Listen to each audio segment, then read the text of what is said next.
கொல்லிமலையில சுத்தி பார்க்க சிக்குப்பாறை view point ரொம்பவே சூப்பரா இருக்கும் அப்படின்னாங்க. அதனால 20 ரூபா டிக்கெட் எடுத்துட்டு கடகடன் ஓடி போய் பார்த்தா அந்த வியூ பாயிண்ட் என்னமோ நார்மலா தான் இருந்துச்சு. ஆனா அதே இடத்துல பக்கத்துலயே பாத்தீங்கன்னா சித்தர்கள் கல்வெட்டெல்லாம் இருக்கும். அதை பாத்தீங்கன்னா ரொம்பவே நல்லா இருந்துச்சு. இந்த கல்வெட்டை பார்த்து கடுப்பாகி நம்ம ரூம்ல தங்கலாம் அப்படின்னு சொல்லிட்டு கொல்லி கேம்பர்ஸுக்கு வந்தேன். அங்க வந்து பாத்தீங்கன்னா உள்ள நுழையும் போதே ஆஃப் ரோடு பண்ற மாதிரி இருந்துச்சு. உள்ள வந்து பாத்தீங்கன்னா மரப்பலகையில எது எங்க போகணும் அப்படின்னு சொல்லிட்டு வச்சிருந்தாங்க. அங்க பாத்தீங்கன்னா டென்ட் எல்லாம் இருந்துச்சு. சரி நம்மளும் ஒரு நாள் டென்ட்ல தங்கலாம் அப்படின்னு சொல்லிட்டு எனக்கு ஒரு ஆசையா இருந்துச்சு. அதனால கேட்டதும் நம்மளுக்கு ஒரு டென்ட் ஒன்று கொடுத்துட்டாங்க. அந்த டென்ட்டை திறந்துட்டு நான் இருந்த டயர்டுக்கு அப்படியே கபார்னு உள்ள படுத்துட்டேன்.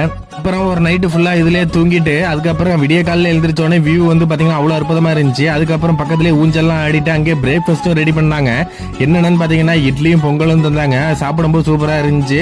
எனக்கு பொங்கல் ரொம்ப அல்டிமேட்டா இருந்துச்சு. அதை முடிச்சுட்டு வெளில கிளம்பும்போது பாத்தீங்கன்னா எக்கச்சக்கமான சூப்பர் பைக் இருந்துச்சு. இதுல உட்காந்து போட்டோ எடுத்துட்டு அதுக்கப்புறம் நம்ம வயர்லெஸ் வியூ பாயிண்ட் வந்துட்டோம். இது வந்து பாத்தீங்கன்னா காசெல்லாம் கிடையாது. நேர்ல பார்க்கும்போது ரொம்பவே அல்டிமேட்டா இருக்கும். கொல்லிமலை வந்தீங்கன்னா இந்த இடத்த கண்டிப்பா மிஸ் பண்ணிடுங்க. ஒரு முறையாவது வாங்க.